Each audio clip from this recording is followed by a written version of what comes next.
how did you experience that loss? Did you have any particular memories of working with her? Any good Catherine O'Hara stories?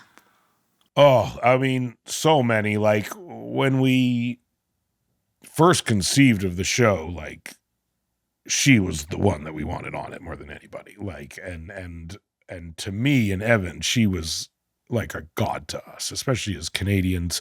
Like, I mean, I'm not joking. Like, Home Alone is the movie that made me want to make movies, and like, and her being in it, and then as we got older, we just became obsessed with like Christopher Guest films and Waiting for Guffman and things like that, and Beetlejuice was one of my favorite movies ever growing up. So it really like pushed us to want to do right by her and to want to make the show like live up to her standards and what we felt she deserved to be. And she plays your sort of mentor in this. Yeah, and she plays my mentor and kind of a maternal figure to me, which she sort of was at times as we were making the show, and would send us notes on the scenes, would completely rewrite the scenes. I would say in like the most Canadian way ever, she would send me and Evan an email being like, here's some thoughts. And then would be a completely rewritten version of the scene. And it would be like, take it or leave it.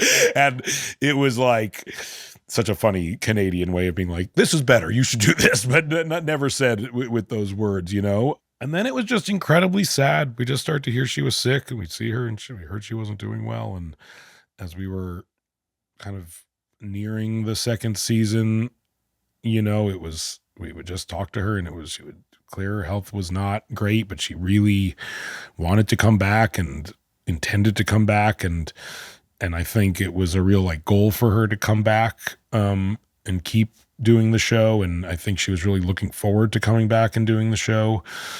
And honestly, in the back of our heads, we were like, we hope she can, but we don't know if she will be able to. And so it is this kind of very sad thing where like kind of creatively you're kind of making like in the back of your head these contingency plans, but you kind of don't want to think about it, but your brain is kind of telling you one thing and you're trying not to believe it in some ways, you know?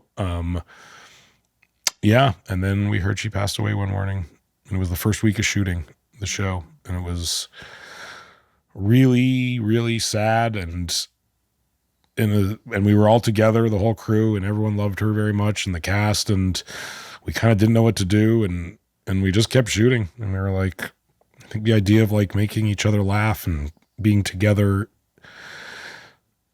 felt preferable to anything else we could have done that day, you know? Yeah. I'm sorry.